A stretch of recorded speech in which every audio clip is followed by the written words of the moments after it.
All right, so now that we have our environment set up, we're going to create a new .NET Core MVC project. So we're going to open up Visual Studio and we're going to click on Create New Project and we're going to search for MVC and we're going to click on this second option here, ASP.NET Core Web App with a model view and a controller. So let's click on this and ensure that this is the C# version and not to be confused with the F# version.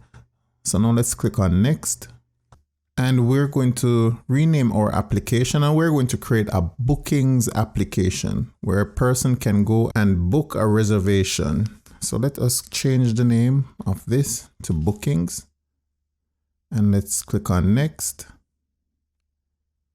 And we're going to be using the .NET 6 framework and let's click on Create.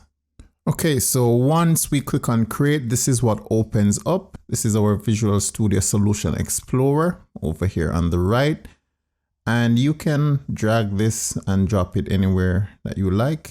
Usually I like to drag mine over here and dock it over here on my left.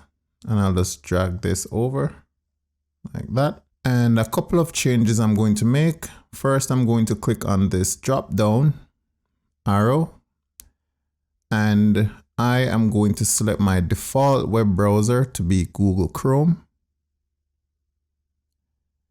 And now I'm going to start my project without debugging. So let us run it, or we can also click on, or we can also press Ctrl and F5 to run our program without debugging. And I'm going to click on yes. And this just lets us know that we are running a page that does not have a valid SSL certificate. And that's fine because we're developing locally on our machine. So I'll click on yes again. And this opens up our project in Visual Studio. So we get our welcome screen. We have a home page with our welcome. We have a privacy page and we can navigate back and forth between privacy or our home page. So this is what we get out of the box when we create a new MVC application. So let's go back to Visual Studio. And now that we have created our project, we can close Visual Studio and we're going to open this project in VS Code. So let's open up our VS Code editor and you can go ahead and complete this Get Started wizard before you actually move any further with this video. But I'm going to go ahead and go back and I'm going to open up a new folder and I'm going to navigate to my bookings app that I just created. So let's open that up and I'm going to click on bookings and I'm going to select this folder and I'm going to click on yes, I trust this file. And here everything has opened up inside VS Code. Now we get a pop-up notification here that the required assets to build and debug this project are missing from bookings. And it's asking us if we want to add them. And this is going to be a C# extension. And I'm going to go ahead and click on yes. And this will allow VS Code to download and install all the dependencies that we'll need in order to develop and debug and run our ASP.NET application. So let's click on yes. And to double check that our extension has been installed, we can navigate to the extensions bar and we see that the C# extension has been enabled. All right, so back to our project. Let's navigate to the controllers directory and expand it and open up home controllers.cs. And this is our home controller. And we see the following code that is included in this file. So we're going to replace some of the contents of this file and we're going to remove some of these methods. So let's remove all of these different methods here, including our logger. And we're going to create a string method. So we're going to say public string and create an index method. And inside this method, I'm going to simply return a string. And we're going to say hello world. And we're going to end with a semicolon. And now let's go and run and start without debugging. And it's actually running in Edge, but we get our hello world string that is printed out to the console. All right. So I'm going to edit this so that it runs in Chrome. And before I do that, I'm going to change the color preferences. So let's go to File and Color Theme. And this is where you can, go ahead and select different options for your color. So you can select this if you like. And I think, let me try a different one. Let me see if I like something else. Let's try this Visual Studio Dark. Yeah, I think I'll go ahead and keep this theme. So I'm going to go ahead and stop this and go back to my File Explorer. All right, so I've go ahead and I've changed my default app to Chrome, and now I can run my program, and by default it will open up in Google Chrome. All right, so that's working nicely. All right, so now we're going to add a view and we're going to start creating our application.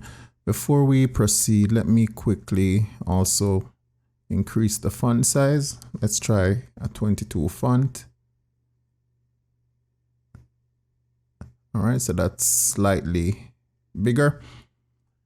All right, so instead of returning a string, what I am going to change this to, instead of a string method, I am going to change this to an iActionResult method. And now I'm going to return a view. So let's select view. All right, so we have our view set up, and now we have to navigate to our views directory. And inside the home folder, we have our index file. So let's quickly look at what is in our index file, and we have some HTML inside this file. And we're going to change the HTML inside this file. And we can pretty much change this to our own custom HTML. First, I'm just going to set the layout equal to null. And let's remove all of this. And now I'm going to set the doc type for the document. So we can say doc type is HTML. And now we're going to have our opening and closing HTML tags. Then we're going to have our head tag. And inside the head, we're going to have a meta description. I'm going to say name equals viewport. And content is equal to width. So we want to make this fit to the device that we're on. So we're going to set this to device width -width. And now we're going to set the title and set this to bookings.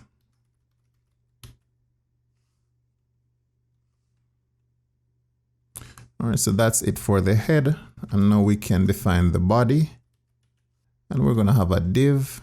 And let's just have, all right, let's set an H3 header. And let's just say this is our bookings app. All right, and we can run this and ensure that everything is showing up. So let's run this without debugging. All right, and we get this is our bookings app. All right, so that's good. That's looking good. All right, so let's stop this. All right, so now we are going to need a model for our application. So let us navigate to the models directory. And a data model is the most important part of any ASP.NET application, or any application in general. A model is really a representation of a real world object or process, and it contains the rules that define the subject, also known as the domain of the application, right? So models are often referred to as domain models, and in our case, is going to contain our C# objects, our domain objects. All right. So let's go ahead and define our model. I'm going to right click on the models directory and click on new file. And I'm going to call my model guest status and hit enter. And the namespace, of course, will be our bookings. So bookings. All right, so to create our model, I'm going to right click on the models directory and click on create new file.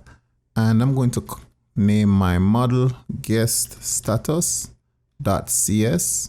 And let's click on enter. And now I'm going to set the namespace. And it's going to be our bookings application.models.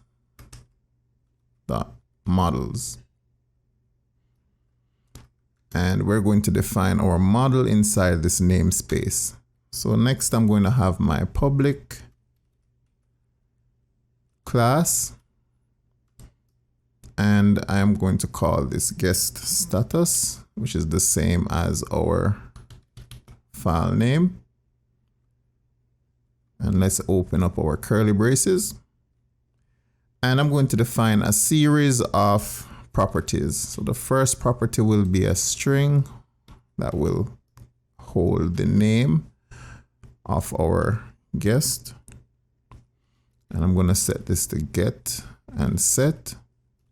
Next, we're going to set an email. So this will also be a string.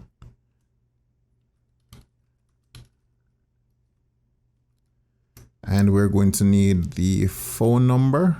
So we'll also use a string for the phone number. Let's just call it phone. And finally, we're going to have a bool function. So we're going to say bool, and we're going to use our nullable operator here. And we're going to set this to will attend. So whatever event we're hosting, the status is going to keep track of if the person will be attending. All right, so that's it for our model. All right, so a little bit more about our nullable property here. This will attend property is a nullable Boolean operator, which means that, of course, it can be true or false, but with this nullable operator, it can also be null. Okay, and this will make more sense when we add validation to our application. Okay, so now we're going to add a second action to our home controller. And this is going to allow us to view the result or view the list of all our bookings or attendees for our event. So let's call this one RSVP form. And let us return a view. And now let's navigate to our home folder, right click on it, and we're going to create a new file. And we're going to name this RSVP form. And following the convention of our other HTML pages, it has to be a C# HTML page. So ensure that you are using the CS_HTML extension. Okay, .CS HTML, and let's hit enter. All right, so now I'm going to do a bit of copy and paste, and I'm going to copy some of the information from our index page. Let us copy everything in here and edit it. So let's paste it. And we're going to change this to RSVP form. And let's change this to this is the RSVP form view. All right, so right now at the moment, this content is just some static HTML. All right, so we have our view for our RSVP form, and there is actually an error in our home controller. And let's see, our indexer, oh, we are missing our parentheses, right? So ensure that you are not missing your parentheses. All right, so now we're building our application. and our application runs. All right, so we get our bookings app. And of course, if we navigate to our RSVP form, we can enter the URL here and we can say home. And let's go here and go to our RSVP form. And this takes us to our RSVP form view. So that is working, which is great. All right, so we can go ahead and let's close this and let's stop our debugging. So now I want to be able to create a link from the index view so that guests can see the RSVP form. Let's navigate back to the index page. And let us add a hyperlink. In order to do this, we're going to use an ASP action, and we're going to set this action equal to our RSVP form, and we're going to write book now. All right, so here we've added an element that has an ASP-action attribute, and this attribute is an example of a tag helper attribute. So this is just an instruction for Razor, and it will be performed when the view is rendered. This is an instruction to add an href attribute to this A element, and it contains the URL for the action method that will take our guests to the RSVP form. All right, so let us run our program and test this. So let's start up. All right, so here is our book now hyperlink, and when we click on this, it takes us to our RSVP form. So this is how routing works under the hood with ASP.NET Core, and whenever possible, it is recommended that we use these helper attributes that are built into our ASP.NET Core application.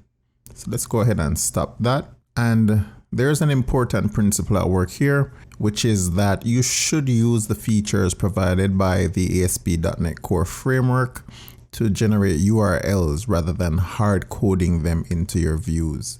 All right, so with the tag helper, we were able to create an href attribute for this A element, and it automatically figured out what the URL should be based on this input. All right, so now that I have created the view and can reach it from our index page, now I'm going to build out the contents of the RSVP form. So I'm going to turn it into an HTML form for editing guest response objects or for setting our guest status. So the first thing I am going to do is I'm going to include our guest status model, and we can use the attribute model, and we're going to have the bookings dot models dot guest status.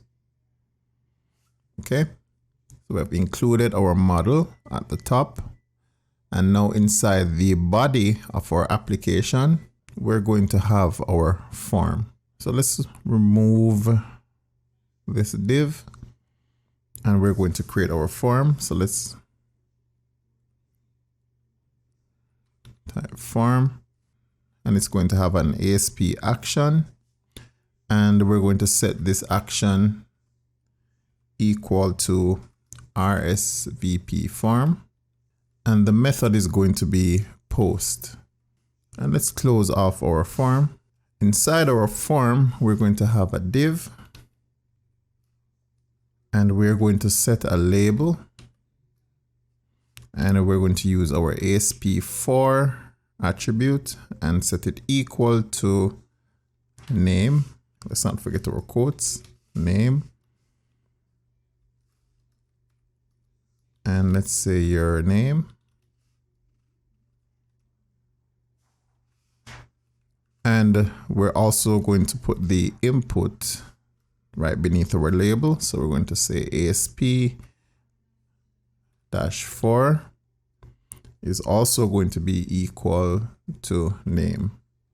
And I'm going to copy this div a few more times for each of our inputs. So let's copy. And for the second one, it will be email. And I'm using the Control D to select all instances of name, and I can change them to email. So Control D to select all the instances. And let's put this one as phone. And for our final label, let's remove the attribute. And we're simply going to ask if they will be attending. So we'll just ask, will you attend? And here we're going to have a few options. So this will not be an input. This will be a select. And the ASP-4 will be, let's call this will attend. And let's close off our select statement. And let's close off our select attribute or select element. And now we're going to add a few options. So first option, and the first one, the value will not be equal to anything. We'll just be letting the user know that they need to choose an option. All right, so let's add our first option, and this value will be true because remember this is a Boolean value. So the first option is true, and we'll say yes, I'll be there. And the second option, the value will be false, and we'll just say no, I cannot attend. Okay, so now that we have our options, now we'll also need a button. So I'll put the button below our option div, and I'll just type button and set the type equal to submit. And we'll type submit RSVP.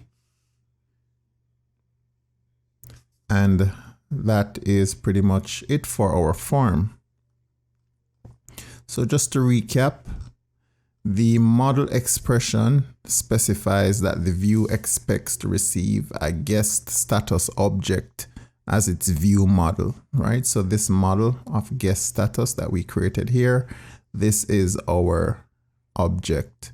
And you can see that each one of the fields, name, email, and will attend, have been included in our form. Name, email, phone, and if the person will attend, it lines up with the form. So it's expecting that it will receive an input for each one of these properties in the getStatus model class.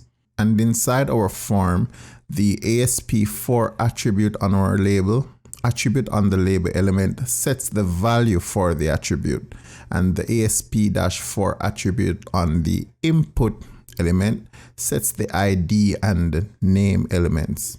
Right, so, at first glance, it may not look especially useful, but you will see that associating elements with a model property will offer additional advantages as the application functionality is defined.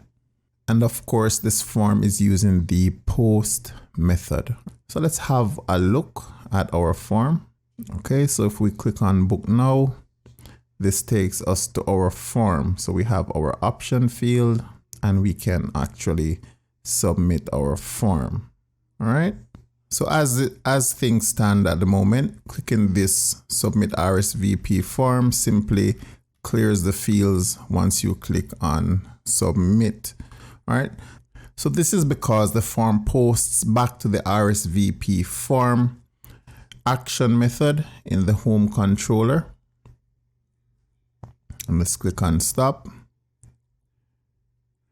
And all this is going to do at the moment is it's going to return or render the view again. So to be able to receive and process the submitted form data, I'm going to have to use an important feature of controllers. I will have to add an annotation to our RSVP form action method. And before I do this, I am going to have to add our bookings model. So we'll say bookings.models, and I'll add this. And here I'm going to add our annotation. So here we're going to use our square brackets, and I'm going to type HTTP get as our annotation. And I will also have to add a second RSVP form action method that has an annotation of post. So let me create my annotation. This will be HTTP post. And let's set this to public. View result. RSVP form. And as parameters here, we're going to have our guest status model. And I'm just going to also create a guest status object. And inside our parentheses, I'm just going to return the view for now, but we are going to implement this method. We're going to implement it so that it stores the response from our guest form.